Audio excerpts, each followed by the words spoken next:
as we count down the Brawl October 24th. Real excited for Arena to finally open this up, and now I want to try out another deck. Built it out, I'm ready to go. I've probably got a few, 7 or 8 of them at this point, but this one really is an exciting idea. I really was excited for this card when it first came out in the War of the Spark, but just haven't really been able to get it going. But this one has a lot of synergy with a lot of cards in this Brawl format, and so I'm real excited to try it out. So let's get into it. So Kiora Behemoth Beckoner, only a 3 cost Planeswalker for a 7 count power. I just think it's crazy that she's only 3 cost, and she comes in with 7 right off the bat. So that's pretty good in and of itself. So let's look at her effect. Her passive is that whenever a creature with power 4 or greater enters the battlefield under your control, you draw a card. So this deck will have a lot of 4-power creatures that we want to get out there or greater. But the other little thing there, -1 down at the bottom, her effect, untap target permanent. This applies to lands, y'all.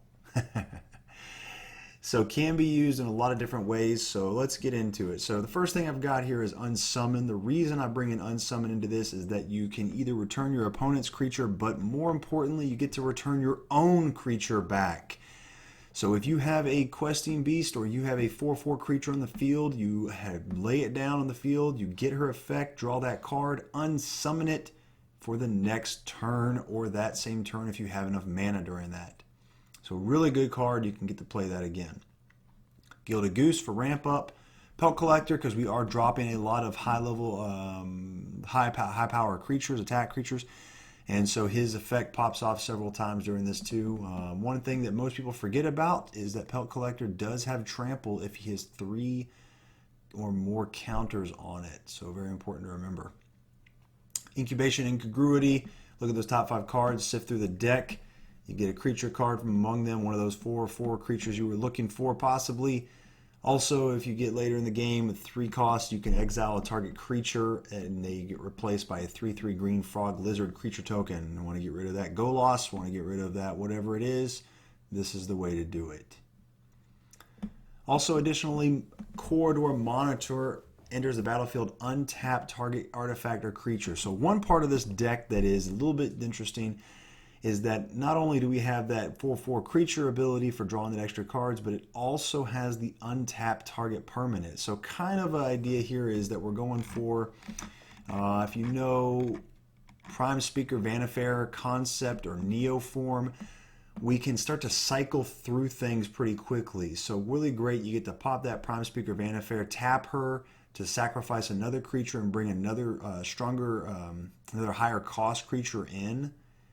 And then you get to untap her with Kiora to activate her effect a second time, basically cycling up. So you can get to some of your higher cost creatures pretty quickly that you normally wouldn't be able to reach.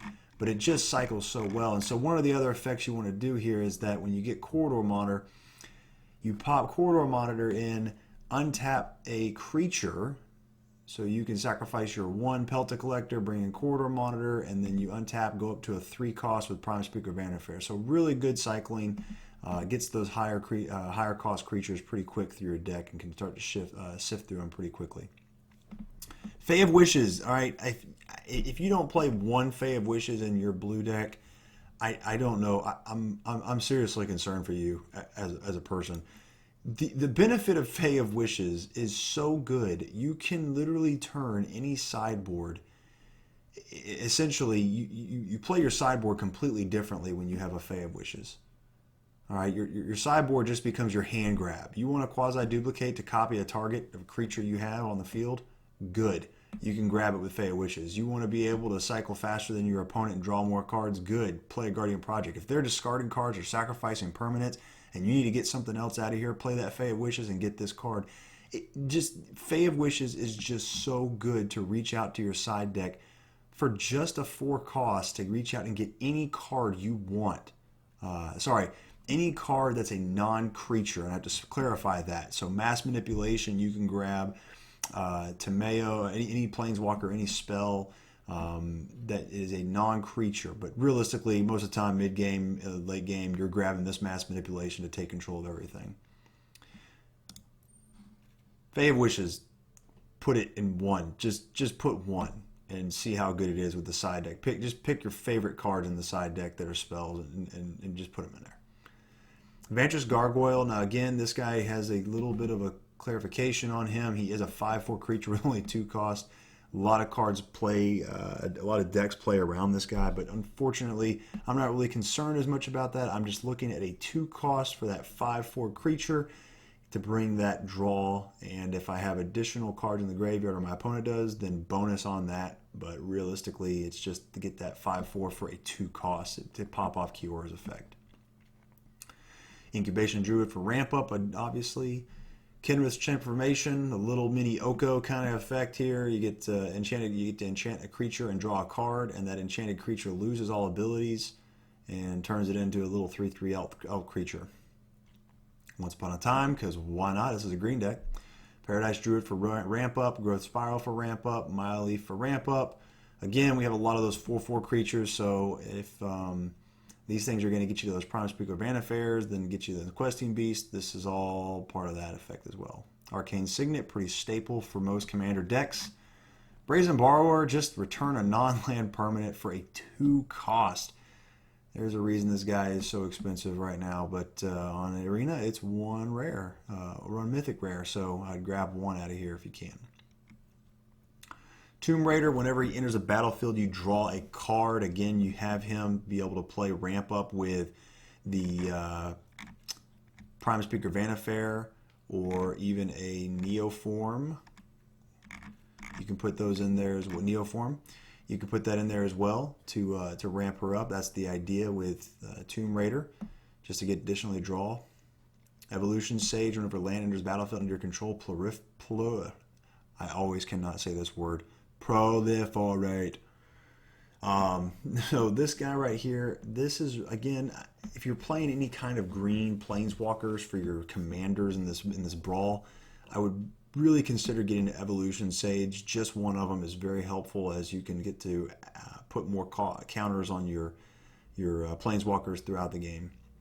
Lovestruck Beast came in, and again, this is why I'm really excited about Kiora Behemoth and being able to play with the new set, because this guy comes in as a 5/5 for only 3 cost. Get that 5/5 creature and get to draw a card on top of that. Really good earlier game for sure.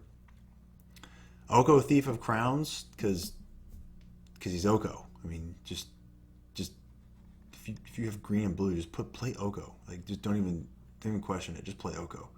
He's just so good.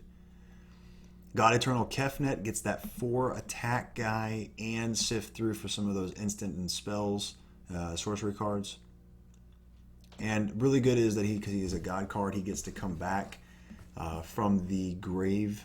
You get to put him back into your deck, third from the top, and be able to play that 4 again and keep drawing more power on top of that. Spark Double to enter the battlefield as a copy of any creature or planeswalker. I mean, just really good, but copy anything. Nightpack Ambusher, 4/4 creature. Nullhide Ferox. Be careful with Nullhide Ferox. Obviously, he has that ability that says if you're any... He doesn't play well a lot of times with planeswalkers.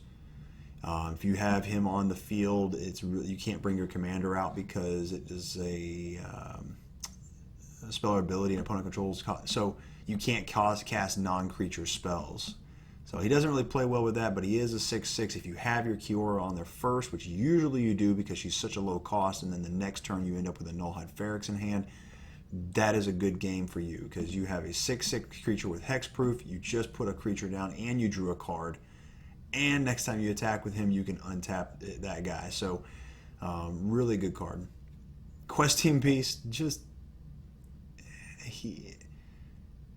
just Questing Beast. I mean, he's just Questing Beast. He's so good. Shifting Ceratops is so diverse. You get the +1 count, you have to +1 cost, but you get to choose Reach or Trample or Haste until end of turn. in this Brawl format with him. He just plays really well. Obviously, just all really good there. Vivian Arkbow, Ranger, with all these 4/4s on the field, you want to be able to -3 her and push them into an attack creature or planeswalker. But I also have her in here to be able to reach out and grab some of those bigger cards that I want, like Biogenic Ooze, that I don't necessarily want at a certain point of the game, or Feasting Troll King late game, or most importantly, get that End-Raze Forerunner for the final kill, Vigilance, Trample, and Haste. So you want to put him into the deck as a side deck as well. That's why I have Vivian Arkbow. Prime Speaker Vanifair, again, with the effect, you get to pop her off and bring in some of those, to get rid of some of those threes, some of those threes for another one to be able to activate their effect when they enter the battlefield. God Eternal Ronus, you could ramp up into him pretty quickly, and when he enters the battlefield, double the power of each other creature. So Prime Speaker Vanifair, with a lot of those 4/4s you got, is really good to get rid of one and bring in a God Eternal Ronus. So it's really good help for that as well with Prime Speaker Vanifair. And she gets to be reused each turn if they don't kill her, which they usually will. But if they don't, then she's going to keep cycling cards until you get ramped up stronger and stronger. Nissa, Who Shakes the World, really good here. Just double the mana forest, just double it. Rolesk Apex Hybrid, I end up getting into him a few times with Prime Speaker Vanifair or with the Neo form. Really helpful as well with that 4 attack for that draw effect. Plus, when he dies, you proliferate. Man, I can't say that word. Proliferate on top of Kiora as well.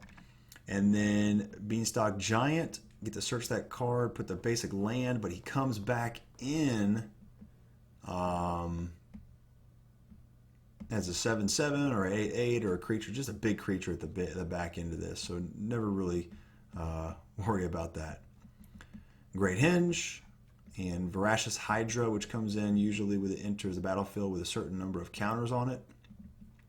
So I do believe that he will activate as well with Kiora, and if you have a comment about that, I certainly encourage you to leave one, but as far as I understand, Voracious Hydra will enter the battlefield with counters on it, which means his power will be greater than 4 usually. Same thing with Hydroid Crassus. He also will come in, he's just Hydroid Crassus. So then a bunch of lands, Breeding Pool, Simic, Temple of Mystery, Thornwood Falls, and Command Tower.